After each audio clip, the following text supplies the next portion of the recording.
আসসালামু আলাইকুম প্রিয় দর্শক, জানিয়ে দিব এখনকার আলোচিত সকল দেশীয় খবর। শুরুতেই জানিয়ে দেব সংবাদ শিরোনামগুলো। ঠাকুরগাঁও মির্জা ফখরুল, হাসিনা আপা চলে গেছেন ভারতে, কর্মী সমর্থকদের পাশে আমরা আছি। টাকার বিনিময়ে ভোট দিলে 5 বছর ভুগতে হবে বলছেন হাসনাত আব্দুল্লাহ। এবার সাংবাদিকদের নিয়ে আপত্তিকর মন্তব্য আমির হামজার। এবং সর্বশেষ জানাবো, কিছুদিন আগে বিএনপির এক বড় নেতা ফোন করে বলেছেন হজরত দরজা খোলোয়া, বললেন চরমনায় পীর। প্রিয় দর্শক, এতক্ষণ দেখছিলেন সংবাদ শিরোনামগুলো, এখন জানাবো বিস্তারিত খবর।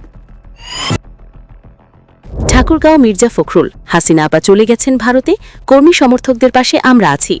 বিএনপির মহাসচিব ও ঠাকুরগাঁও 1 আসনে দলীয় সদস্য প্রার্থী মির্জা ফখরুল ইসলাম আলমগীর ভোটারদের উদ্দেশ্যে বলেছেন, গত 15 বছর আপনারা ভোট দিতে পেরেছিলেন, ভোট দিতে পারেননি। সে সময় আগের রাতের ভোট হয়ে গেছে, এখন একটা সুযোগ এসেছে। মির্জা ফখরুল বলেন, আমাদের হাসিনা আপা চলে গেছেন ভারতে, তিনি ভারতে গেছেন, ভালো করেছেন। এলাকার সমর্থক কর্মীদের বিপদে ফেলে গেছেন কেন? আমরা কর্মী সমর্থকদের কাছে জানতে চাই, আপনারা বিপদে পড়বেন না, আমরা আছি আপনাদের পাশে। যারা অন্যায় করেছেন তাদের শাস্তি হবে, যারা অন্যায় করেনি তাদের কোনো শাস্তিই হতে দেব না।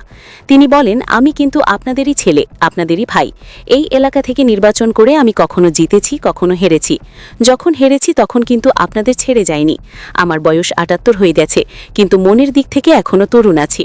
আমি বিশ্বাস করি এখনো অনেক কাজ করতে পারবো, সুযোগ পেলে এলাকায় সমস্যার সমাধান করতে পারবো।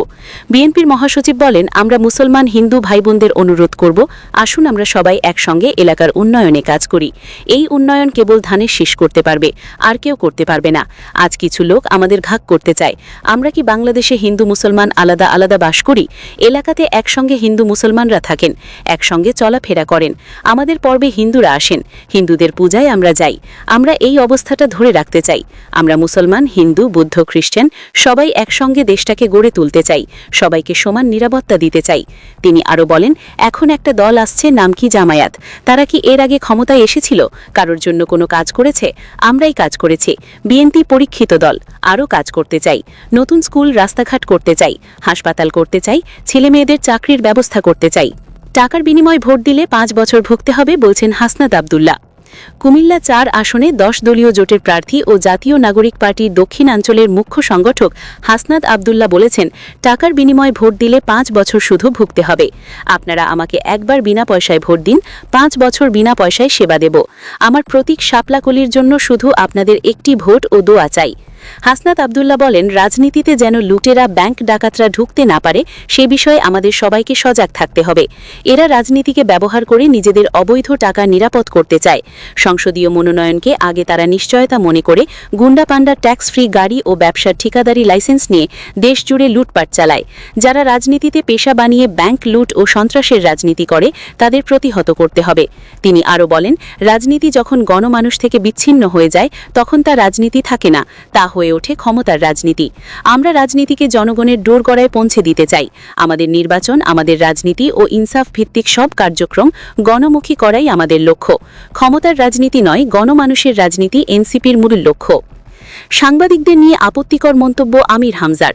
কুষ্টিয়া 3 আসনে জামায়াত ইসলামীর প্রার্থী ও আলোচিত ইসলামী বক্তা মুফতি আমির হামজা বলেছেন, সাংবাদিক নামে কিছু কলঙ্ক আছে যাদের মানুষ বলা ঠিক হবে না।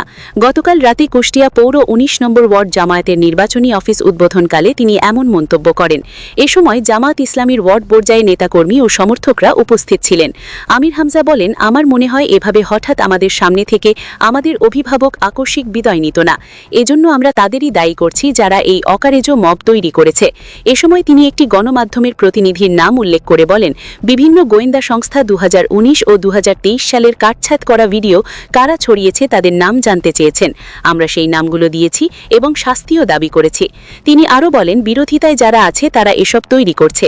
মানুষের ভেতরে ভয়ভীতি বিভ্রান্তি ছড়ানোর জন্য তারা পুরাতন জিনিসকে সামনে নিয়ে এসে কাটছাঁট করে সারা বাংলাদেশ আগে পিছে একটা কথা লাগিয়ে মামলা দিচ্ছে। আরাফাত রহমান কোকোর নাম নিয়ে মন্তব্যের বিষয়ে আমির হামজা বলেন, আমার এই কথার জন্য আমি অনেক আগেই ক্ষমা চেয়েছি এবং ভুল স্বীকার করেছি। আমার 2026 সালে ভুল স্বীকার করলাম।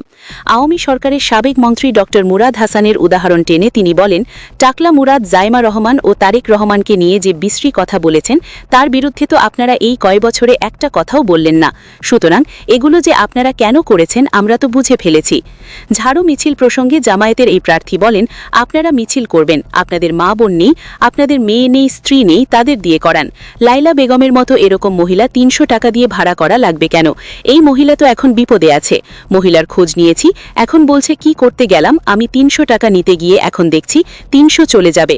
এ সময় আগামীতে এমন ভুল না করার আহ্বান জানান জামায়াতের এই প্রার্থী। কিছুদিন আগে বিএনপির এক বড় নেতা ফোন করে বলেছেন, হজরত দরজা খোলোয়া, বললেন চরমোনাই পীর।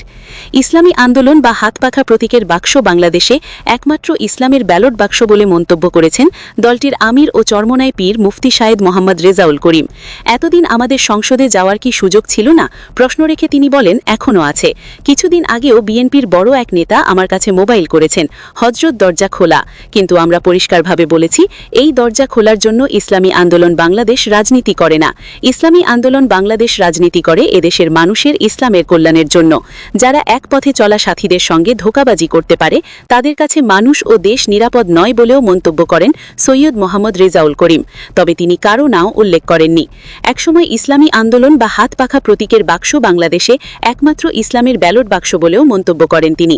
ইসলামী আন্দোলনের আমির বলেন, 5ই আগস্টের পরে ইসলামী আন্দোলন বাংলাদেশ আপনাদের দোয়ায় আল্লাহর রহমতে বিশেষ করে আমি চেষ্টা করেছিলাম এমপির জন্য নয়, মন্ত্রীদের জন্য নয়, সম্মানের জন্য নয়, সম্পদের জন্য নয়।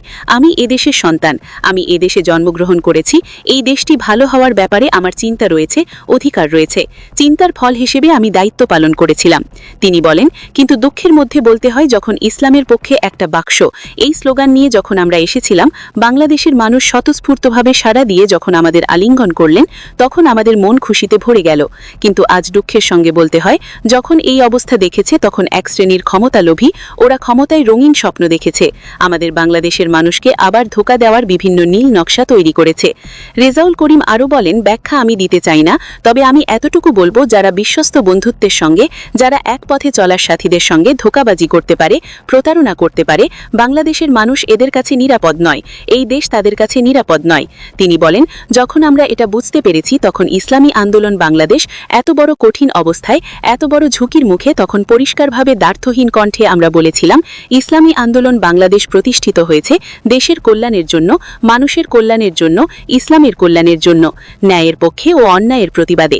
সৈয়দ রেজাউল করিম বলেন, সেই লক্ষ্যকে সামনে রেখেই আমরা যে ঘোষণা করেছিলাম, ইসলামের পক্ষে একটা বাক্স, আল্লাহর খাস মেহেরবানিতে আপনাদের দোয়ায় এখন বাংলাদেশে একটা ইসলামের বাক্স রয়েছে। সেই ইসলামের বাক্স হলো হাত পাখা প্রতীকের বাক্স। আর কোনো বাংলাদেশে ইসলামের পক্ষে বাক্স নেই। প্রিয় দর্শক, এই ছিল এখনকার গুরুত্বপূর্ণ নিউজ। আরও গুরুত্বপূর্ণ নিউজ নিয়ে ফিরছি কিছুক্ষণের মধ্যে। নিউজগুলো সবার আগে দেখার জন্য এই চ্যানেলটি সাবস্ক্রাইব করে আমাদের সাথে থাকুন। ধন্যবাদ।